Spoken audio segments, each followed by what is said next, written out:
virtuosos, Dios nuestro Salvador, la esperanza de todos los medios en la tierra y en los mares, el que formó las montañas con su poder, se armó él mismo con la fortaleza, que dejó en quietud los océanos, las olas y los problemas de las naciones. Toda la tierra está llena con la sorpresa de la esperanza.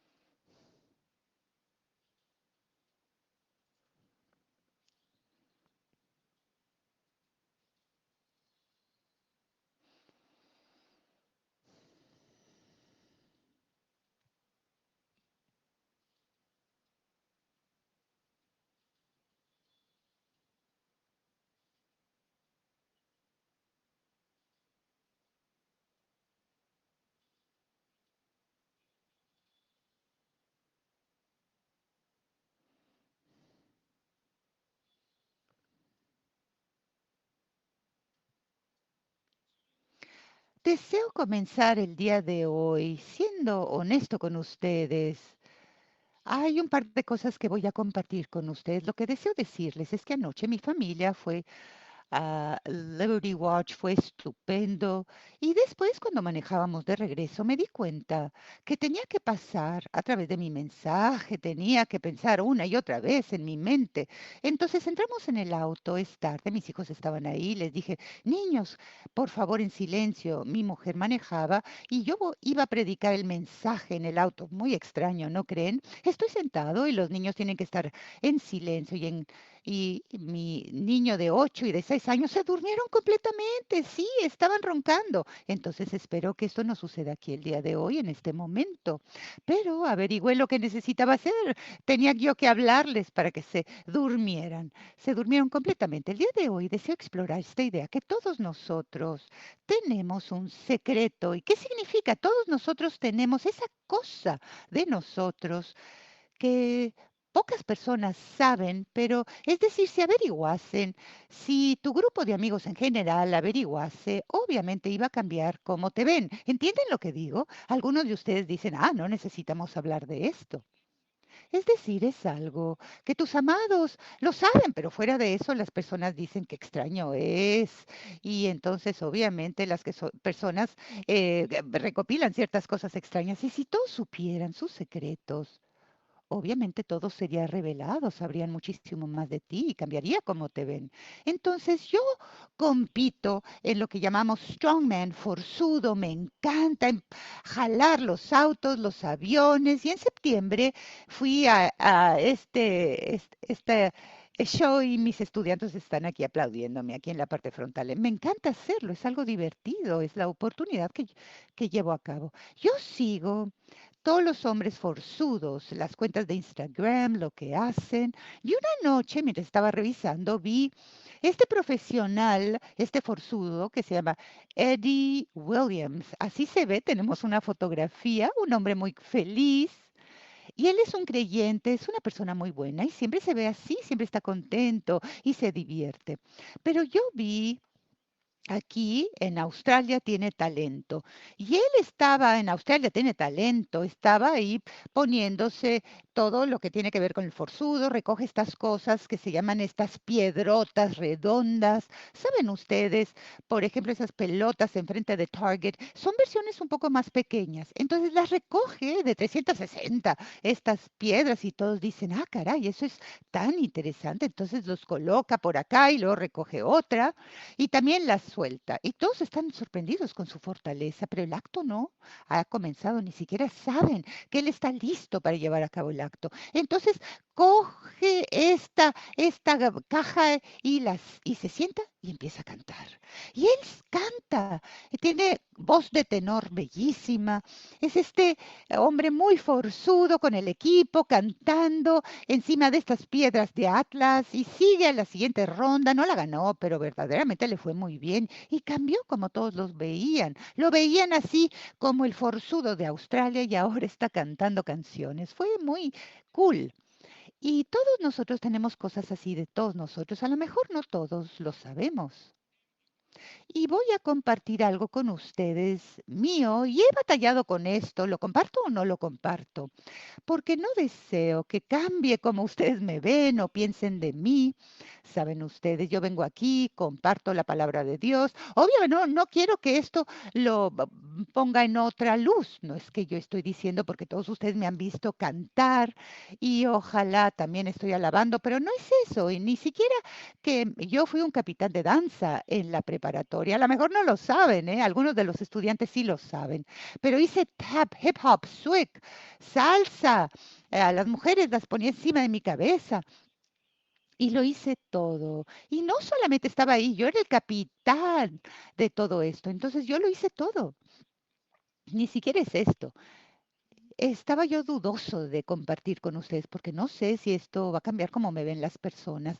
Yo soy verdaderamente competitivo, muy competitivo, como mi mujer también, mi esposa, hasta el punto en el cual hubo un momento al inicio de nuestro matrimonio en el cual amábamos los órganos y teníamos que decir, oiga, ya no vamos a jugar estos juegos en contra el uno del otro, porque si no, nos molestábamos muchísimo.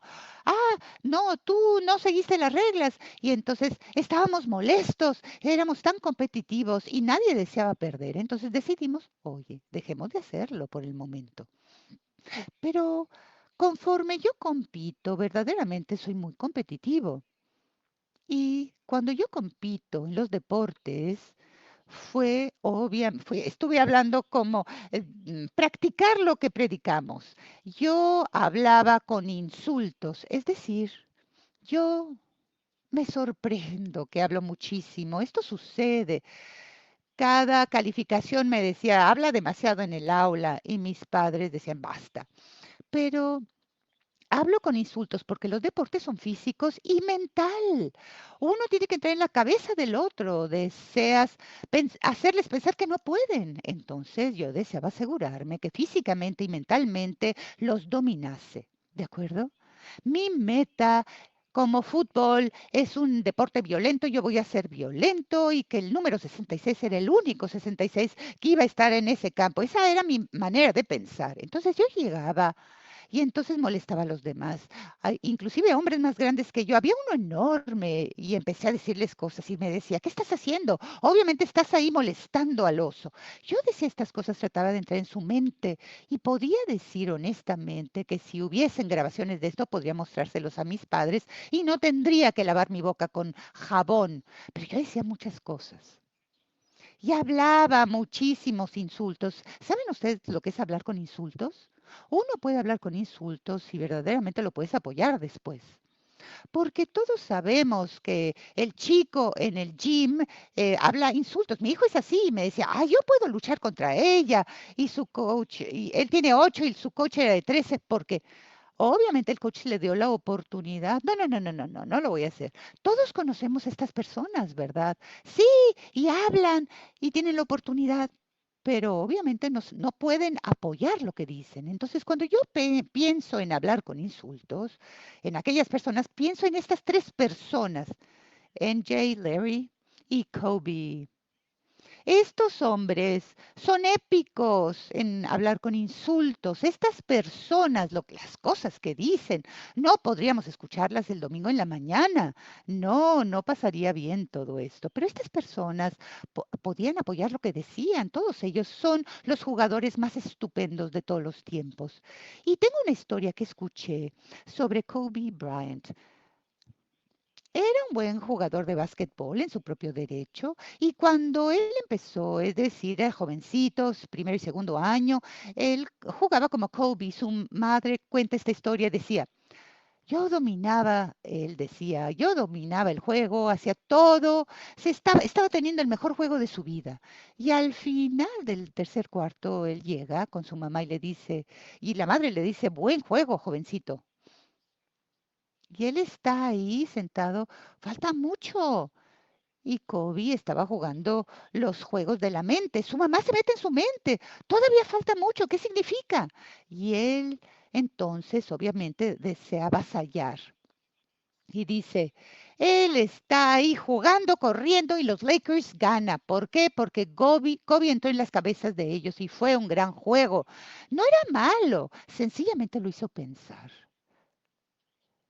porque él hablaba estupendamente con insultos y podía apoyar lo que decía. Por lo tanto, muchos de nosotros en este camino con Jesús podemos decir muchas cosas, pero no las apoyamos con lo que hacemos. Muchos de nosotros hablamos de un gran juego y conocemos muchas cosas y vamos a las clases de Biblia, podemos estudiar cualquier libro de Biblia, conocer el griego y el hebreo y hablar grandes cosas y de hecho no podemos apoyar con cómo hacemos y llevamos a cabo las cosas en la vida. Entonces, muy a menudo vemos a personas de esta naturaleza que sencillamente día tras día están poniendo este rostro ante los demás, diciendo una cosa y viven una cosa completamente distinta.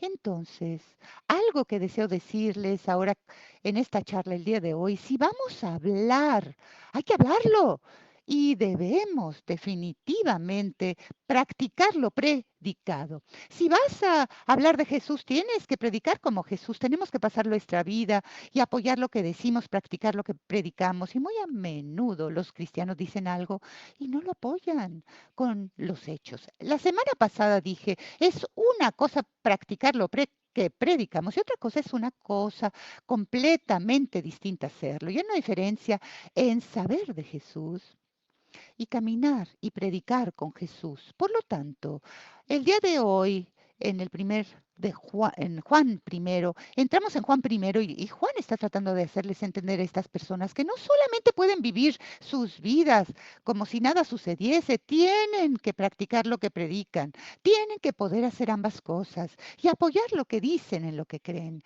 Y saben ustedes, si leen a Juan esta semana, habrán visto que es una gran espiral. Juan dice las mismas cosas, dice algo, deja el tema y regresa. Lo acabo de leer y está en otro capítulo, pero lo repite. Es un libro imposible porque su pensamiento regresa en espirales. Yo creo que Juan se da cuenta que necesitamos escuchar cosas múltiples veces antes de entenderlo. Mi mujer me dijo, vamos a cenar con mis papás el viernes. Y digo, y llega el miércoles y me dice, oye, un recordatorio, vamos a tener a cenar con mis padres. Y llega el viernes y me vuelve a decir, vamos a cenar con mis padres. Y yo le digo, no lo sabía. Sucede siempre. Y Juan lo sabe. Déjenme regresar a esto. Regresaré a estos temas porque deseo que estas personas entiendan cómo se ve caminar con Jesús. Regresa a estas ideas y regresa con los mismos pensamientos. Sigue hablando de amor y de lo mismo porque desea que las personas lo entiendan. Entonces aquí al inicio del capítulo 1 desafía a las personas. Y el día de hoy vamos a hablar sobre cómo brinda esperanza a las personas. En Juan 1, capítulo 1, dice esto, si decimos que no hay pecado, nos estamos decepcionando a nosotros y la verdad no está en nosotros. Si decimos que no hemos pecado, somos mentirosos y su palabra no está en nosotros. Y Juan constantemente dice, si decimos esto y no lo hacemos, entonces estamos mintiendo. Y aquí básicamente nos dice, seamos honestos con nosotros mismos. Seamos honestos, todos mentimos, todos fracasamos, entonces no juguemos juegos. Dejemos de minimizar nuestros pecados, porque somos muy buenos en minimizar y racionalizar los pecados en nuestras vidas. Somos muy buenos en decir cosas, acabo de verlo en línea, pero en realidad no engañé a mi mujer, a mi esposa. Somos muy buenos en observar a los demás y decir, yo hago esto, pero lo que ellos hacen es lo peor. Yo no estoy tan mal. Verdaderamente somos buenos en tomar nuestros pecados y decir, yo no maté a alguien, yo no soy como estas personas, no soy tan malo. Y una persona que asesinó, bueno, al menos no asesiné a 10 personas. Somos muy buenos en minimizar los pecados. Y esto decimos, no tiene mucha importancia. Y decimos, fue como lo que sea. Y empezamos a racionalizar nuestros pensamientos. Pero el problema es que nuestros pecados crean esta brecha entre nosotros y Dios. Nosotros ponemos el peso en los pecados y el sistema legal nos dice esto y esto tienen distintas sanciones, pero para Dios crea una brecha que no podemos superar, ni crear un puente, no importa qué tanto pensemos que tan severa sea el pecado. Hay una brecha entre nosotros y Dios que no podemos arreglar. No tenemos la habilidad nosotros mismos en mejorar la situación. ¿Por qué? Debido a nuestro pecado. Por lo tanto, Juan dice, seamos honestos, no importa qué tan bueno eres en tu vida o qué tan malo has sido, todos tenemos una brecha que solo Jesús puede llenar. Todos tenemos una brecha que no podemos superar nosotros mismos. Si somos honestos, entonces esta hace la siguiente parte más verídica y real. Entonces dice, todos hemos pecado, pero dice en el verso 9, si confesamos nuestros pecados, es fiel y es virtuoso para perdonarnos de nuestros pecados y nos limpia de todo lo poco virtuoso. Y esto es lo que amo de este pasaje. Él dice, si confesamos nuestros pecados y sencillamente lo admitimos, si lo admitimos, que no todo lo logramos, pero si lo admitimos, Dios es recto y obviamente fe en griego, como está escrito, pistos, que significa fidedigno y confiable. Él dice, cuando tú vas a Dios con tus pecados, Él es confiable, fidedigno, fiel. Obviamente va a limpiar el todo, no lo va a mantener encima de tu cabeza, no va a volver a hablar de esto cuando lo vuelvas a hacer. Es fidedigno para, obviamente, perdonarte, pero tú tienes que traer tu pecado a Él. Entonces, cuando Él dice esto, te dice, ok, de acuerdo, llévalo al banco, puedes confiar que Él te va a cuidar, que Él te va a dar, que nada de esto va a estar en contra tuya. Entonces, muchos de nosotros se nos olvida esto y constantemente nos dirigimos a Dios, pedimos perdón y tratamos de hacerlo solos y llenamos la brecha solos y tratamos de hacer suficientes cosas para que Dios nos ame. Y nunca ha tenido que ver con esto, no jamás. Y solamente Jesús llena la brecha. Entonces, aquí estamos. Y Juan dice, seamos honestos, y el pecado a Él es fidedigno y confiable. Si se lo damos, podemos descansar en el hecho de que Él nos cubre. Y Juan sigue y dice en el capítulo 2, hijos míos, mis pequeños hijos, aquí me detengo porque no piensen que Juan está siendo condescendiente. No, no está tratando de hablar menos ni insultarles. Juan en este momento, en Juan 1, probablemente es el último libro escrito antes de todos los demás libros del Nuevo Testamento. Y Juan en este punto tiene 80 años o más.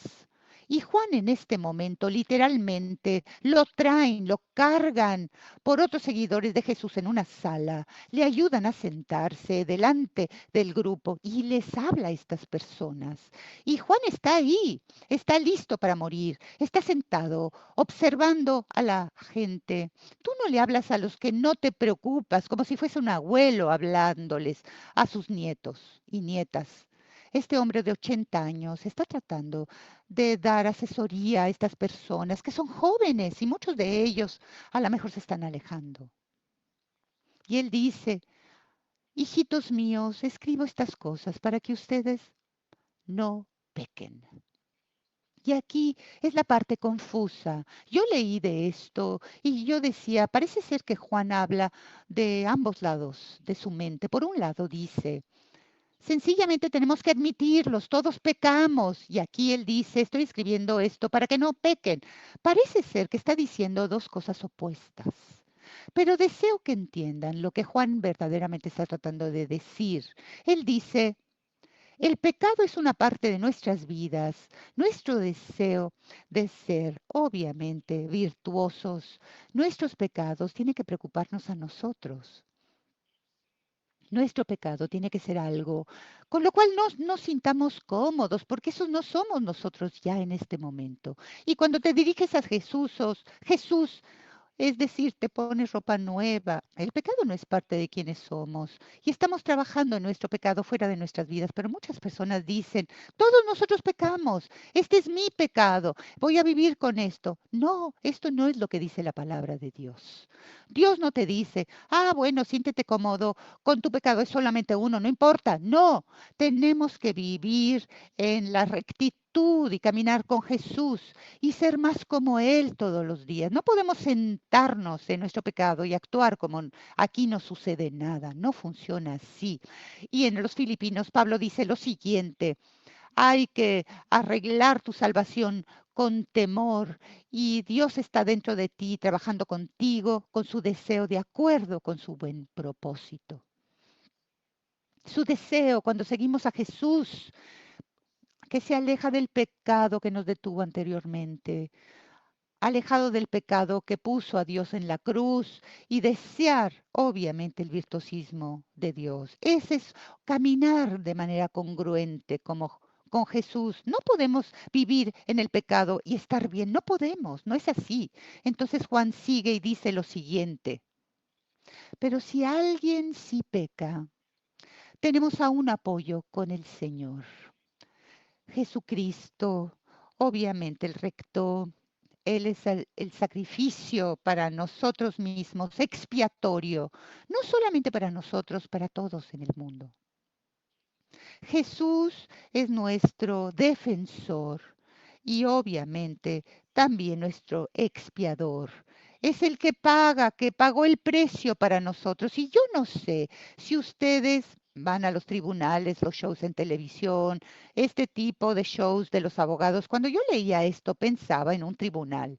Si nos enfrentamos en un tribunal con el Señor y presentamos todos los casos delante suyo, y él observa las distintas cosas, lo bueno, lo malo, las buenas cosas, las cosas malas, y los defensores dicen, ¿y cómo te juzgas? Y Jesús se enfrenta al Señor. Somos culpables, su señoría. Y a lo mejor somos más culpables, 100% culpables, hicimos esto. Entonces el juez, y obviamente diría con su mazo, ¿qué sentencia está solicitando para ellos? Y yo pensaría que si estoy sentado ahí, Jesús es mi defensor, a lo mejor porque fui honesto o porque lo admití, voy a tener apoyo, voy a obtener indulgencia. Y lo que estamos solicitando es la muerte para esta persona. Y para ser honesto, es lo que nos merecemos. Y aunque yo estoy sentado tras la mesa y deseo algo más, yo sé quién fui. Y Jesús diría, obviamente la muerte, sí, claro, y el mazo ahí, la penalización es la muerte, pero algo que no vas a ver en un show de un tribunal. El defensor Jesús dice, me permite acercarme al estrado y dice, yo entiendo que la penalización aquí completa es la muerte y te dije que eso es lo que se merece, pero yo pagué su precio. Yo ya lo asumí. Su muerte, su molestia, sus pecados están en mí cuando fui a la cruz para Él. Por lo tanto, su precio ya se pagó. Esto es mío. Y aunque no nos lo merecemos, yo no me imagino que un abogado asuma la penalización, pero Jesús sí lo hizo exactamente para ti. Lo menos que podemos hacer es obviamente practicar que predicamos porque Jesús fue a la cruz y caminó hasta su muerte porque te amó muchísimo.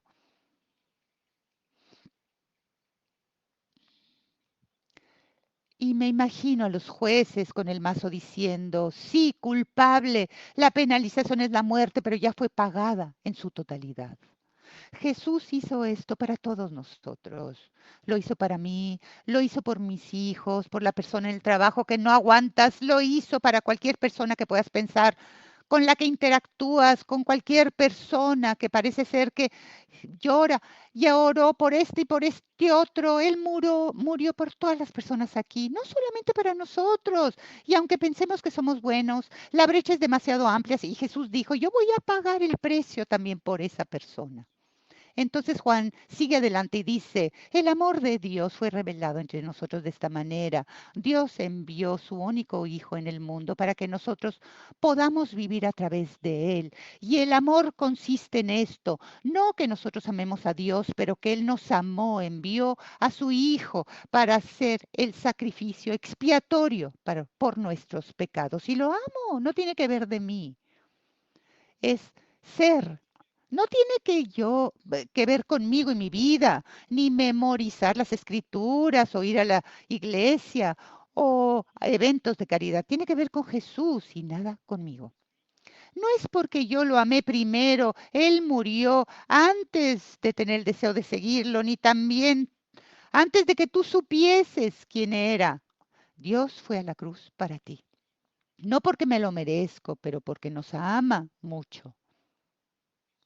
Lo menos que podemos hacer es poder practicar que predicamos, cuando decimos algo, apoyar lo que decimos. Cuando el desafío se presente, no nos alejemos porque sabemos quiénes somos, que Dios nos creó y podemos apoyarlo no solamente con las palabras, pero con las acciones. Entonces Juan dice lo siguiente y dice, quienes quiera mantenga su palabra en él, el amor de Dios es completo. Y aquí es en donde surge esta serie. Así sabemos que somos en Él, el que dice que Él se mantiene en Él para caminar exactamente como caminó Él. Y lo que me rompe el corazón es lo siguiente.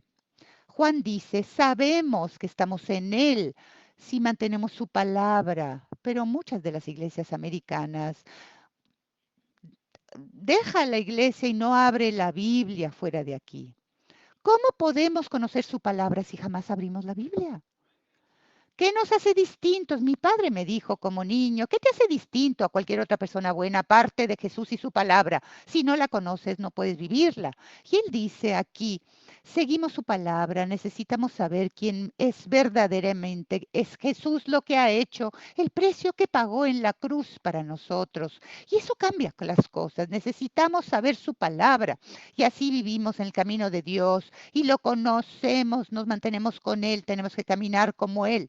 Y entiendan lo siguiente, muchos de nosotros no nos sentimos suficientemente buenos, tampoco como que podemos lograrlos, ni buenos cristianos, y vemos a otros. Eso es lo que un cristiano debe de ser y decimos, jamás voy a lograrlo, pero esto es lo que deseo, exhortarles, porque esto me ha ayudado a mí muchísimo. Dios desea nuestro avance, no nuestra perfección. Y aquí está el asunto, si tú eres perfecto, no necesitarías a Jesús, pero porque no eres perfecto, Él envió a Jesús. Dios desea tu progreso, los pasos cotidianos, el ser fiel. Voy a seguirte, voy a confiar en ti, me voy a caer, no importa, pero seguimos caminando. Si eres un padre en esta sala, tus hijos necesitan ver que tú caminas fielmente con Jesús, aunque no seas el mejor, porque tu hijo o hija te está observando y desean saber que cuando ellos no son suficientemente buenos y fracasaron, que Dios sigue amándolos, que seguirán siguiéndolo, aunque parece ser que están fracasando. Tu hijo, tu hija te observa. Y si tú no sigues Jesús en tu vida, no hay nada más que yo pueda hacer como pastor estudiante para empujarlos a ellos por sí mismos. Necesitan ver que tú pones a prueba. A lo mejor no tengo ni tienes todas las respuestas y me siento incómodo, pero saben, los hijos obviamente se sienten igual, pero si ven que tú sigues Jesús y ellos tratan, ellos lo logran. Sí, puedo definitivamente fracasar, pero Dios me sigue amando. Y he visto a mis padres y sé que no soy perfecto, pero pueden verte que tú sigues a Jesús y dirán, esa es la vida que yo deseo. Obviamente los que están solos, que ven tus medios sociales y todo lo que subes y lo que te pones, las playeras de Journey, porque sus vidas se asemejan a lo que dicen y a lo que hacen. Y es para todos nosotros. Las personas observan porque desean saber, porque jamás vamos a ser perfectos. Pero las personas han tenido tantas interacciones con cristianos que dicen una cosa en estos muros, salen de las puertas y no son distintos a los demás. Desean ver que ellos pueden caminar con Jesús y que no todo va a estar ahí, porque saben ustedes, es un proceso y Dios está trabajando al respecto. Pablo dijo, trabajen y ahora que aceptaste a Jesús, no dijo eso, ya lo averiguaste, no, no lo dijo.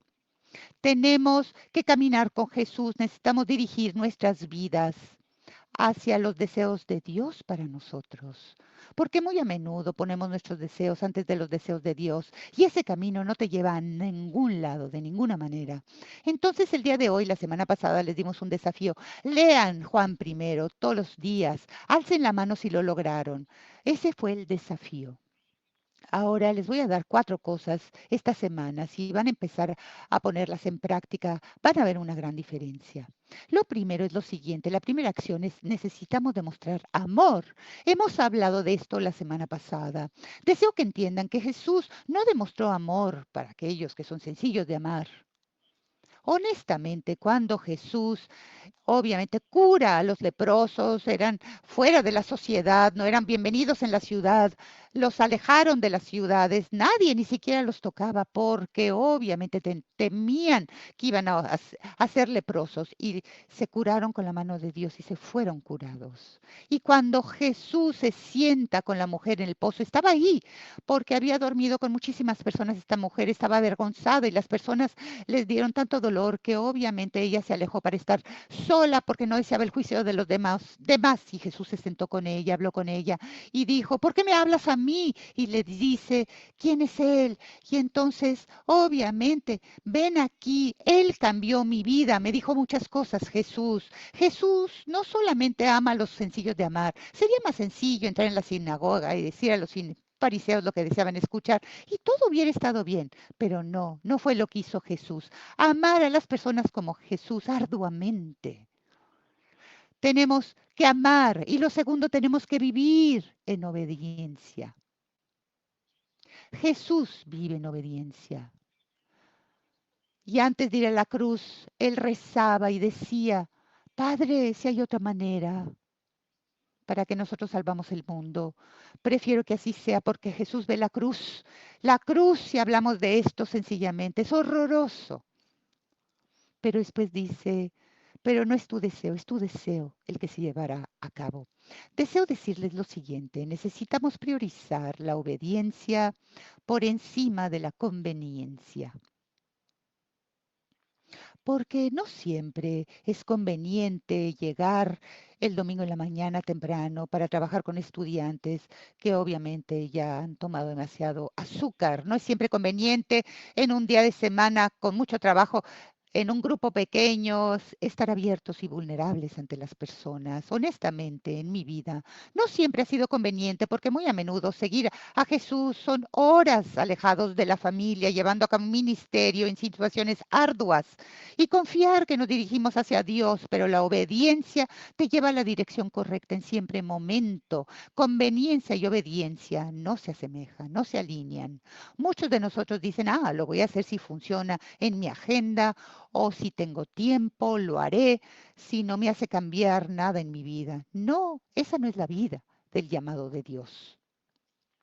La tercera cosa, tenemos que detenernos para rezar. Y esto es algo que es difícil para mí en ciertos momentos, porque a veces rezamos y rezamos y rezamos. Y se siente como que Dios no te escucha. Y les voy a decir que sus palabras no caen en oídos sordos. Pero a veces cuando rezamos y le pedimos a Dios algo y no lo vemos, está Dios, me escucha, está escuchando, si sencillamente ves lo que hago tras bambalinas y ves cómo voy a contestar este rezo, paciencia y espera. La promesa de Dios a Abraham en el testamento anterior no llegó a fruición en la vida de Abraham. A veces nuestros rezos conllevarán muchísimo tiempo que nuestras vidas. Hay que pausar para rezar y Jesús muy a menudo en los tiempos arduos, en los tiempos buenos, encontró tiempo por sí mismo y rezar. ¿Por qué? Porque era importante. Inclusive enseña cómo funciona esto y dice, esto es valioso, esto es importante. Y lo último es que tenemos que conectarnos en la comunidad. Nosotros no vamos a llevar a cabo este camino solos. Tampoco, porque a veces vamos a caernos y alguien tiene que levantarnos, a volver a ponernos de pie y decirnos, estoy aquí contigo, va a ser arduo, vamos a pasarlo. Y necesitamos a gente que pase por la vida con nosotros. Y la comunidad puede verse de distintas maneras. Tenemos muchas oportunidades aquí, estar en la comunidad o servir en un equipo o estar en un grupo comunitario o tratando de hacer ejercicios juntos o en el equipo de softball. Hay muchas maneras distintas para encontrar la comunidad aquí. No hay excusa el no estar conectados si así lo deseamos. Pero Dios no desea vivir nuestras vidas solos. Y Jesús vivió en la comunidad. Sus padres lo perdieron. ¿Cómo pierdes al Mesías? ¿Verdad? ¿En dónde lo encontraron? En la sinagoga, hablando con las personas. Jesús vivió su vida con 12 personas y su círculo interno que llevó a cabo la vida. ¿Por qué? Porque la comunidad es importante. El único lugar en donde no lo siguieron es en la cruz. Tuvo que hacerlo solo. Se nos llama para vivir conectados en la comunidad y cuando lo logras, cambia la manera de caminar. Mi hijo siempre habla de estar solo, es el lobo solo. Los lobos no deben de estar solos. Se nos llama para caminar juntos. Y si deseamos ser personas que podemos practicar lo que predicamos y caminar como caminaba Jesús, tenemos que vivir en la comunidad con otras personas que están tratando de caminar como Jesús. Entonces, esto es lo siguiente, aquí termino. Cuando ustedes practican lo que predican como Jesús y sus deseos se convierten en tus deseos, cambiará completamente cómo pasas por la vida. Cambia las decisiones que llevarás a cabo, la dirección hacia la cual te diriges, porque cuando nuestra vida está alineada con lo que Dios desea para nuestra vida, obviamente obtienes claridad, dirección y obviamente el caminar se aclara. Por favor, no se vayan de aquí sencillamente siendo otro cristiano que me escuchó y se aleja de aquí y ya no hace nada. Porque no necesitamos a más personas allá afuera decir que creen en Jesús y vivir vidas completamente distintas y los que te ven es exactamente lo que yo deseo ser. Necesitamos ser personas que salimos y que las personas se den cuenta que hay algo distinto en nosotros. Por lo tanto, alejémonos y caminemos y practiquemos lo que predicamos y apoyémoslo. Recemos. Padre, muchísimas gracias por el día de hoy. Gracias por tu palabra, por tu ejemplo, porque no eres alguien que habla y se fue. No, eres alguien que lo siguió. Tú caminaste tú mismo, Jesús. Tú caminaste el camino para nosotros, fuiste la cruz para nosotros, apoyaste tus palabras con amor y creaste el puente que no podíamos crear nosotros. Lo menos que podemos hacer, Dios, para agradecerte es practicar lo que predicamos, que vivimos. Dios, ayúdanos a ser personas que avanzamos todos los días, es lo que decíamos, el progreso, no la perfección. Amén. Muchas gracias a todos ustedes por estar aquí el día de hoy. Qué gusto que estén presentes. El día de hoy fue su primer día aquí. Tenemos un entorno que se llama Connections. Por favor, conéctense. Vayan, hablen más sobre cómo pueden conectarse en esta travesía, en esta journey. Y también tenemos cena el miércoles. Si desean venir a la cena de Connections, pueden tener una invitación. Es este miércoles. Escucharán del pastor líder, escucharán de la visión de Journey. Desearíamos verlos ahí. Por favor. Y como estudiante y guía, debo de decirles que tienen estudiantes tenemos amigos que hablarán la próxima semana y desearemos verlos. Gracias por estar aquí. Regresen la próxima semana para la parte número 3 del camino.